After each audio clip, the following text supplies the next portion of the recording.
নমস্কার, আপনারা দেখছেন সময় কলকাতা। সময় নিউজ নিয়ে রয়েছে আমি সৈকত। চোখ রাখবো বিস্তারিত খবরে।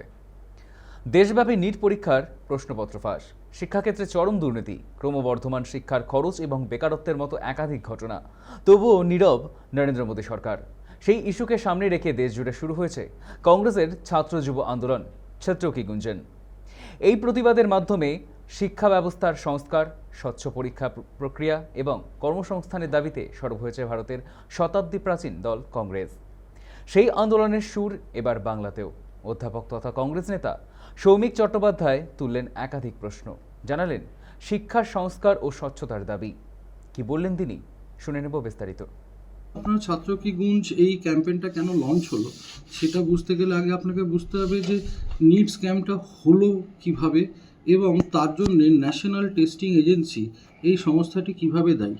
বারংবার ন্যাশনাল টেস্টিং এজেন্সি যে কারণে তৈরি করা হয়েছিল যাতে জাতীয় স্তরের যে বিভিন্ন ধরনের প্রবেশিকা পরীক্ষা, যেমন ধরুন NEET, UGC NET, joint entrance পরীক্ষা, এই পরীক্ষাগুলো যাতে সুষ্ঠুভাবে নেওয়া যায় এবং ছাত্রছাত্রীরা যাতে হ্যারাস না হয়।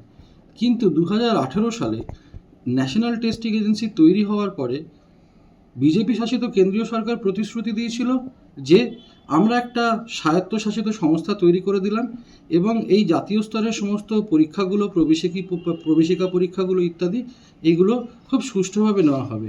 আমরা কি দেখলাম, 18 সাল থেকে 2026 সালের মধ্যে নয় করে প্রায় 91টা পরীক্ষার ক্ষেত্রে প্রশ্নপত্র ফাঁস, পরীক্ষাটা ঠিকভাবে নিতে না পারা, এমনকি সিবিএসসির মতন পরীক্ষাটাকেও ঠিক মতন চালনা করতে পারলো না ন্যাশনাল টেস্টিং এজেন্সি। বিশেষত এখানে আপনি যদি দেখেন নিট পরীক্ষা, প্রায় 22 লক্ষ ছেলেমেয়ে প্রত্যেক বছর এই ডাক্তারি প্রবেশিকা পরীক্ষায় বসে সারা ভারতবর্ষ থেকে, এবং বিপুল টাকা খরচ করে তারা বেসরকারি বিভিন্ন কোচিং সেন্টার থেকে, মূলত রাজস্থানের কোটায় নানা ধরনের কোচিং সেন্টারে তারা বিপুল টাকা খরচ করে এর প্রস্তুতি নেওয়ার জন্য পড়াশোনা করে এবং তারা ডাক্তারি প্রবেশিকা পরীক্ষায় বসে।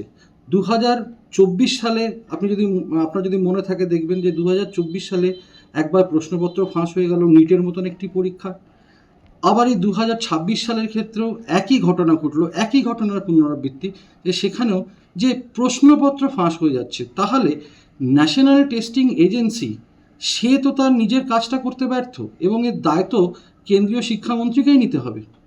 বক্তব্যটা সেখান থেকেই। সেই কারণেই রাহুল গান্ধী ঠিক করলেন যে তিনি ছাত্র কি গুঞ্জ এই ক্যাম্পেইনটা লঞ্চ করবেন রাজস্থানের কোটা থেকে।